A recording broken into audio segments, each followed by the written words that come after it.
7 de la mañana le damos la bienvenida ya a la abogada Ivonne Núñez, ministra de Trabajo, con quien hablaremos de algunos temas. Ministra, ¿cómo está? Qué gusto tenerla esta mañana con nosotros. Bienvenida. Muy buenos días, muchísimas gracias. Un saludo cordial a todos quienes nos ven a través de las redes sociales y nos escuchan también en esta mañana. Ministra, aprovechando su expertise, sobre todo como jurista también, pues en estas semanas y en estos días hemos hablado muchísimo de la Corte Constitucional. Teníamos a la ministra Zaida Rovira también, con quien ella nos decía que no hay persecución contra la Corte Constitucional, pero lo cierto es que los ciudadanos de a pie nos preguntamos quién controla a la Corte Constitucional. ¿Qué opina usted sobre el tema?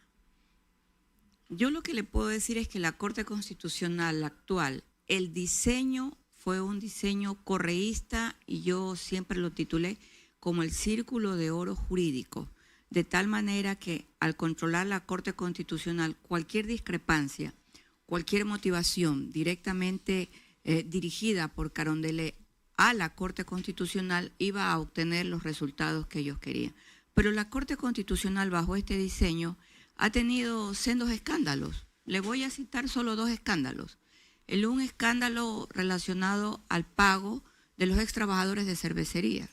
Si no se hubiese denunciado en su momento, como se lo hizo, la entrega del canje del cheque de $500,000 para dejar sin efecto la sentencia de un tribunal penal de la Corte Provincial del Guaya, cuyos jueces no solo fueron destituidos, sino que fueron sentenciados por la Corte Nacional por el delito de prevaricato.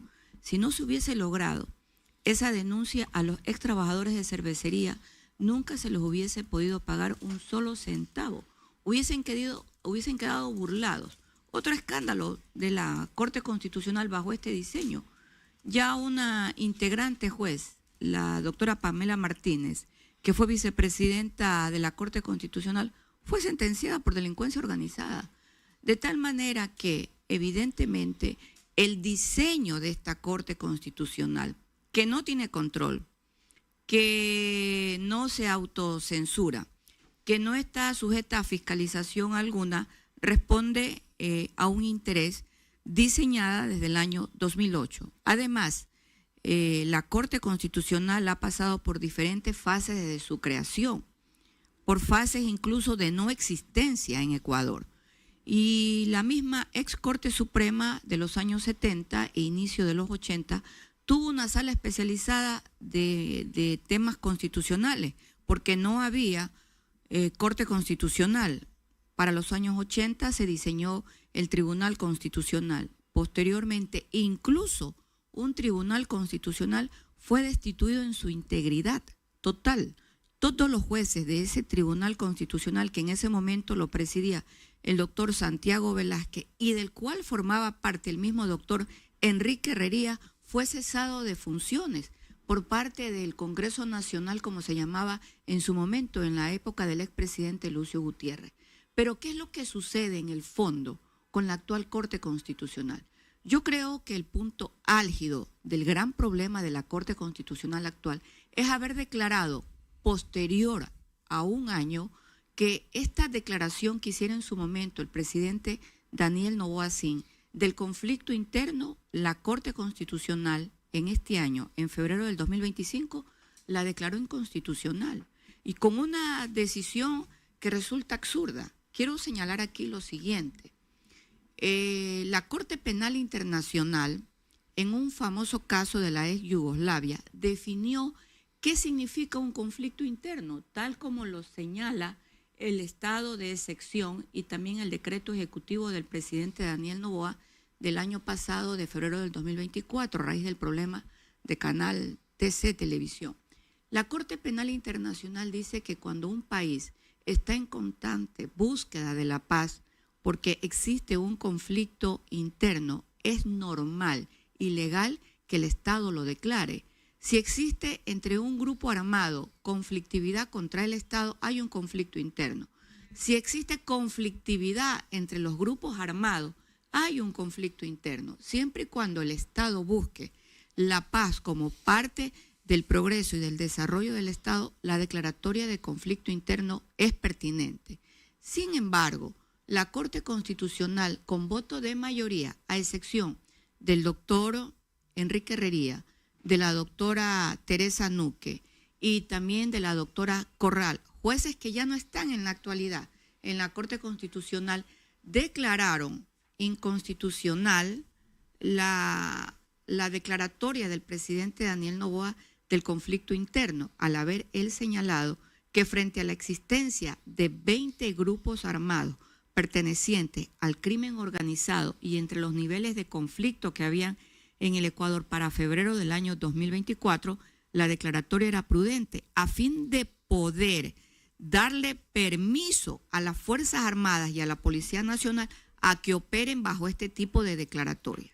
Dice la Corte Constitucional lo siguiente, y lo dice en un dictamen número 1-25-EE-25. Dice textualmente la Corte Constitucional lo siguiente, que no se han verificado, dice, enfrentamientos armados, heridos o muertes en las acciones emprendidas por el Comando Conjunto de las Fuerzas Armadas en un operativo que se realizó contra el grupo delincuencial denominado Los Lobos. Es decir, a criterio de la Corte Constitucional tenía que haber en esa captura, donde se capturaron a partes de este grupo delincuencial Los Lobos, se capturó droga, se capturó armas y se los capturaron a ellos. Para la Corte tenía que haberse dado en esta captura un enfrentamiento balístico, un enfrentamiento que arrojara muerte, sangre, pena y dolor.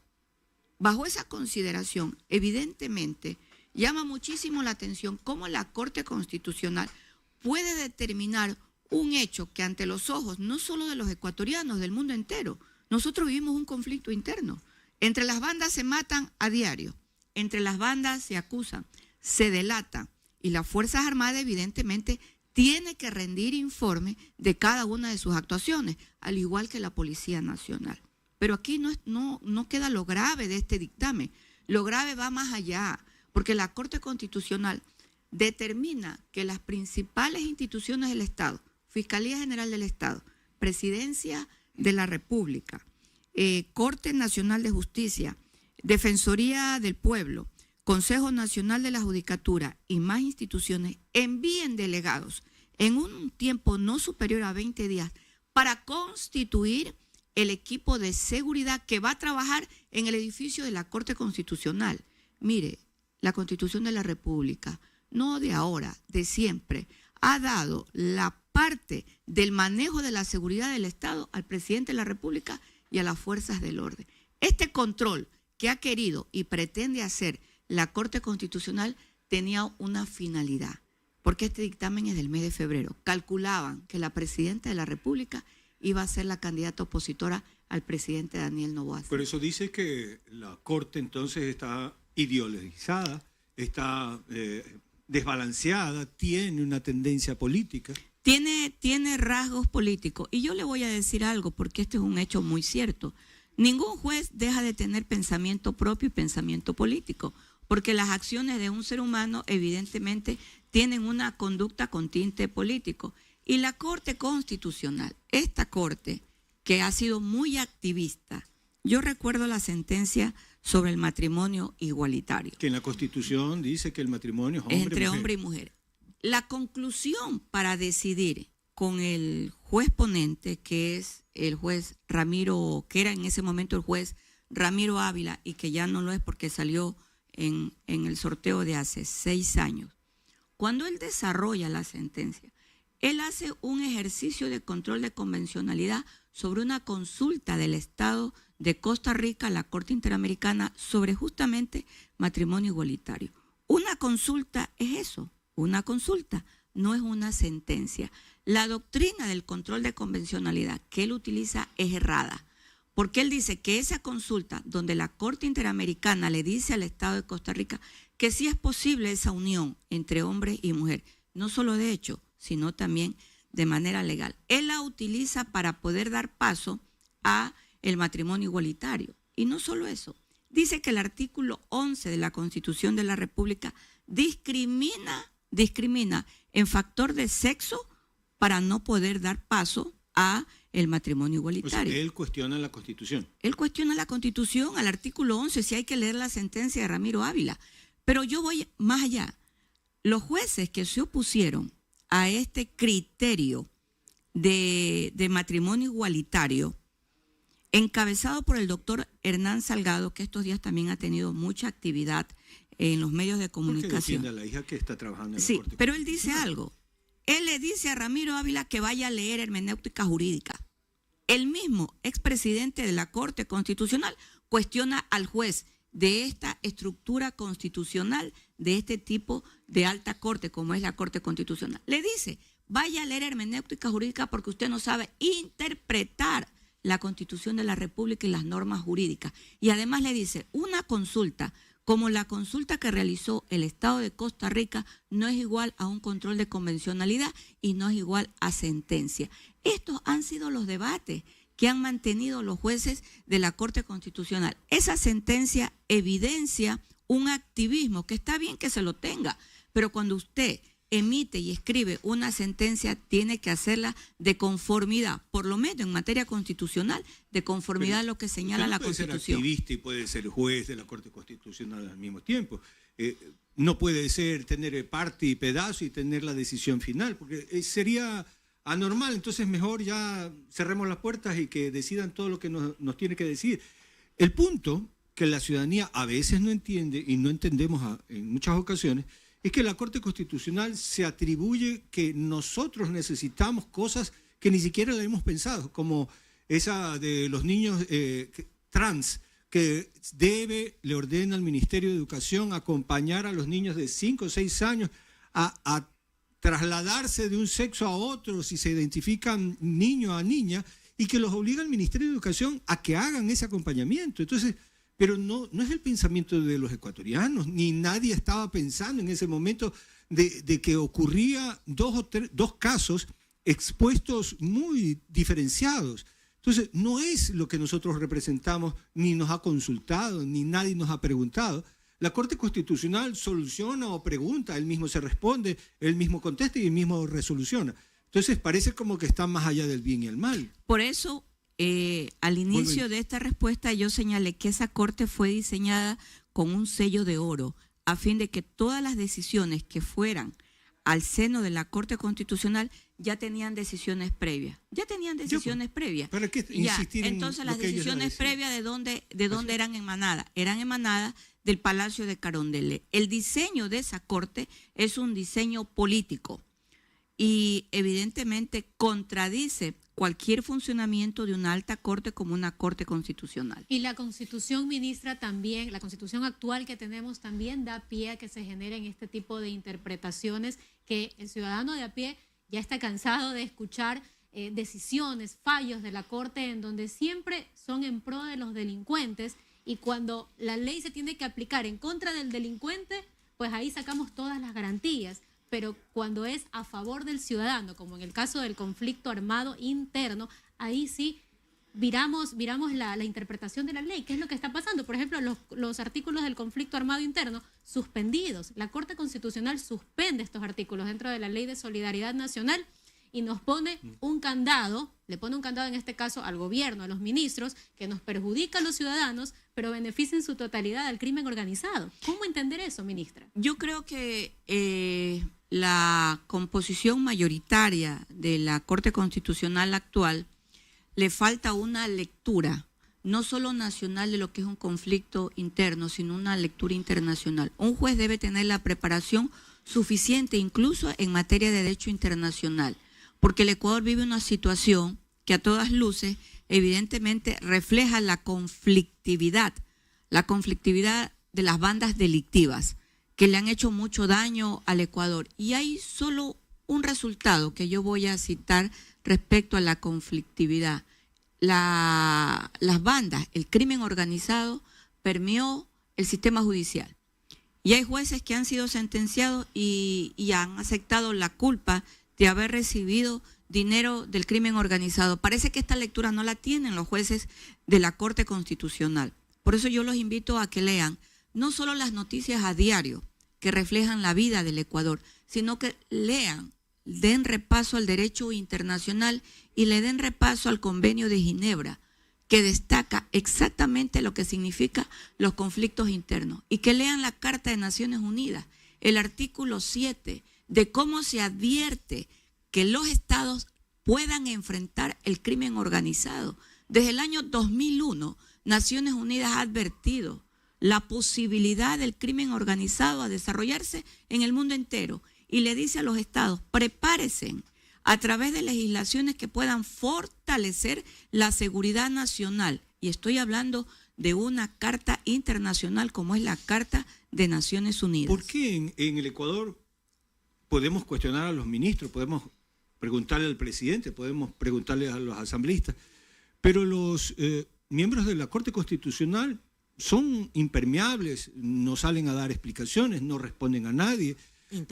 Intocables, inalcanzables, están sujetos a murallas, no asisten a ningún tipo de respuesta popular, hemos hecho esto, ni responden públicamente. Entonces, son como más allá del bien y el mal, se han propuesto. No asisten ni siquiera a ningún evento público, que son convocados, invitados, como en el acto de posesión del presidente, en la rendición de cuentas del presidente de la República, en los actos o eventos solemnes por la independencia. No asisten a ningún... ¿Tienen esa posición de intocables? No asisten, es una mecánica que uno puede observar con el transcurso de los años. Creo que si se logra, y yo tengo la esperanza que el presidente Daniel Noboa, en esta ocasión de consulta popular, va a ganar el total de las preguntas, se pueda cambiar definitivamente la conducta de este tribunal de alta corte como es la Corte Constitucional, incluso en la selección de jueces, porque si se elimina el Consejo de Participación Ciudadana y Control Social, que ha estado evidentemente ante el escrutinio nacional desde el año 2008 con su conformación y los problemas que han tenido. Ha sido una vergüenza desde el inicio, desde que nació. Hay un expresidente del Consejo de Participación que está en este momento cumpliendo sentencia en la cárcel número 4 en la ciudad de Quito. Si se logra que el Consejo de Participación Ciudadana y Control Social ya no exista, la conformación de la próxima Corte Constitucional será de manera diferente, porque no va a atravesar esta fase de concurso a través del Consejo de Participación Ciudadana y Control Social. ¿A la Asamblea Nacional? A la Asamblea Nacional, y entre todos escogerán a los mejores juristas que conformen la alta corte. Ministra, pasando a otros temas, nos hemos extendido bastantito con la Corte Constitucional. ¿Usted va al Consejo de la Judicatura? ¿Uno? Bueno, el día de ayer, las 17 impugnaciones que se habían presentado, ninguna de estas impugnaciones pasó la fase de presentación. Incluso no han presentado ni la copia de la cédula de los impugnantes. De los impugnantes no han firmado. Creo que lo que buscaron fue un show mediático y hacerse presente. Uno más que otro tuvimos impugnaciones. Pero, ¿cuál es la siguiente fase? La siguiente fase ahora es la presentación del programa. Escucharnos el país y escuchar el pleno del Consejo de Participación, cuál es el programa que cada uno de los miembros de las ternas presentadas hemos elaborado. Yo ya tengo mi presentación de mi plan estratégico para el desarrollo del Consejo Nacional de la Judicatura. Le voy a adelantar 2, porque son 5 puntos que he desarrollado.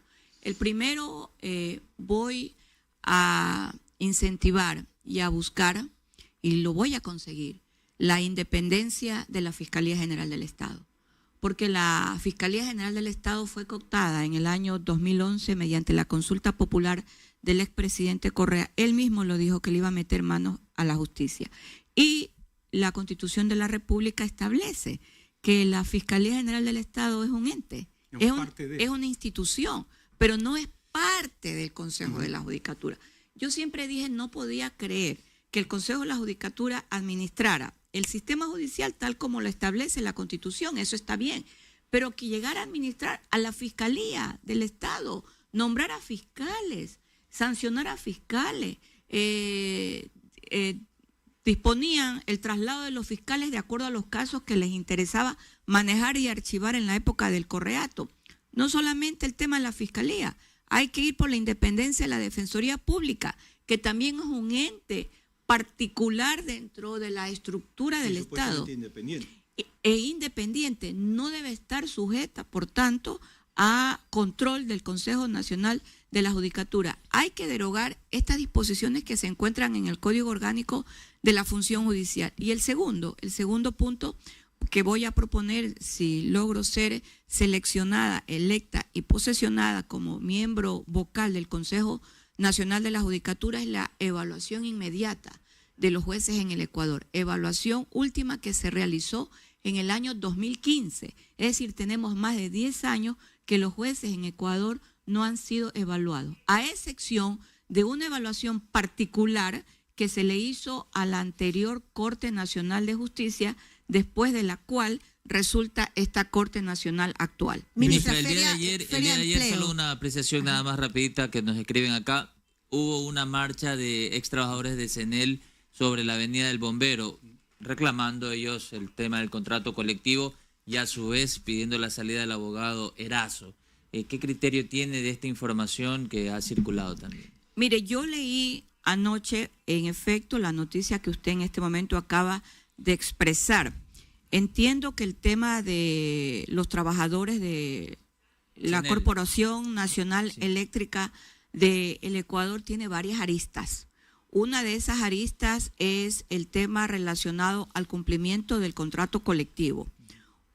Otra de estas aristas es que tienen una directiva de comité de empresa que está en funciones prorrogadas y que por el acuerdo ministerial expedido en el mes de julio por parte del Ministerio del Trabajo deben inmediatamente autoconvocarse y elegir una nueva directiva. Otro tema que es el tema de mayor envergadura allí es el tema de la devolución de los dineros que en su momento recibieron a través de una acción de protección. Entiendo y conozco además que ya se han dado los primeros informes, porque la Corte Constitucional les solicitó de manera obligatoria informes trimestrales. Los primeros informes ya se dieron.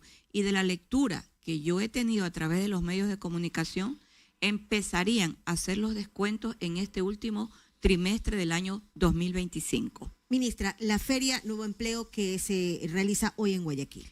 Invitamos a todas las personas que deseen conocer cuáles son las ofertas de empleabilidad que el Ministerio del Trabajo el día de hoy realiza junto con 70 empresas del Ecuador, de la mano y con la colaboración de la Universidad Bolivariana.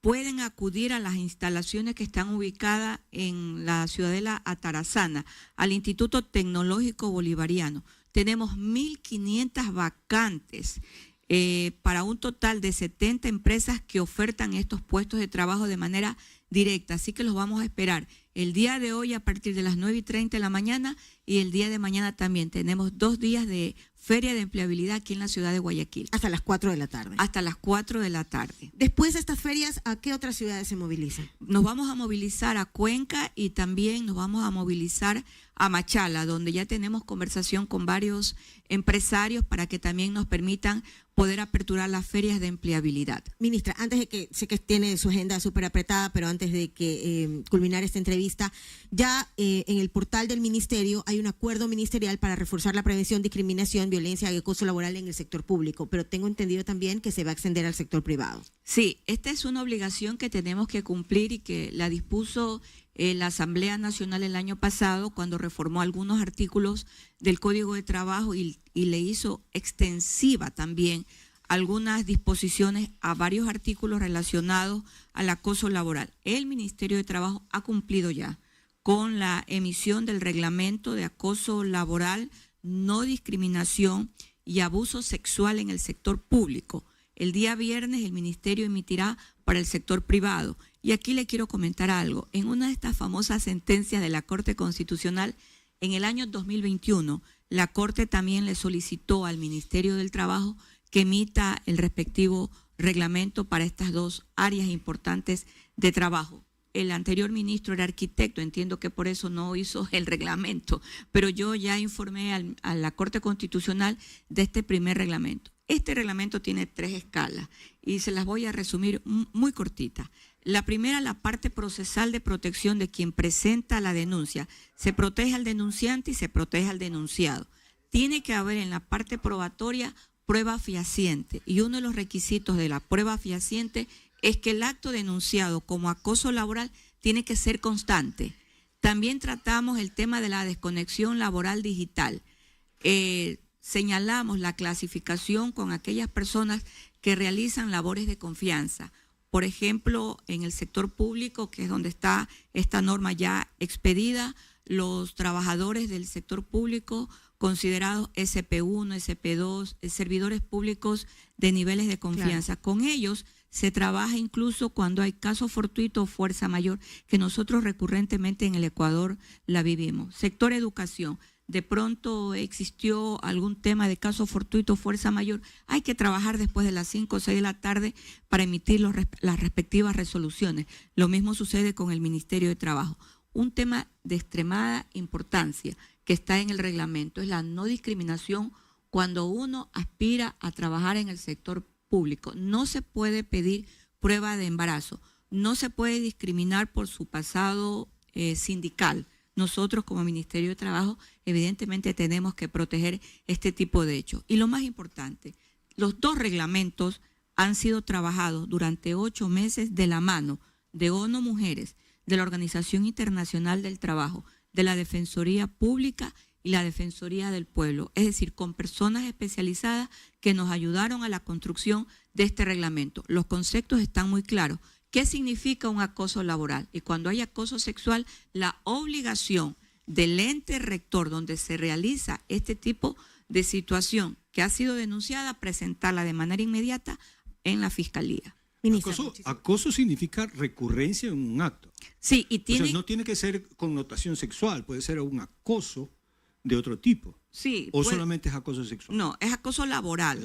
Acoso laboral, acoso sexual y no discriminación. Son los 3 elementos que constituyen estos reglamentos. Pero lo más importante es el tema probatorio, causa y efecto. Y el acoso no es que siempre, como se lo conoce comúnmente, viene de arriba hacia abajo, del jefe hacia la persona que recibe de abajo hacia arriba, y también de entre compañeros, y de los registros que nosotros tenemos en el Ministerio del Trabajo, de los registros de acoso laboral en tema administrativo. De acuerdo a lo que dice el Código de Trabajo, se realiza recurrentemente entre compañeros. Vaya.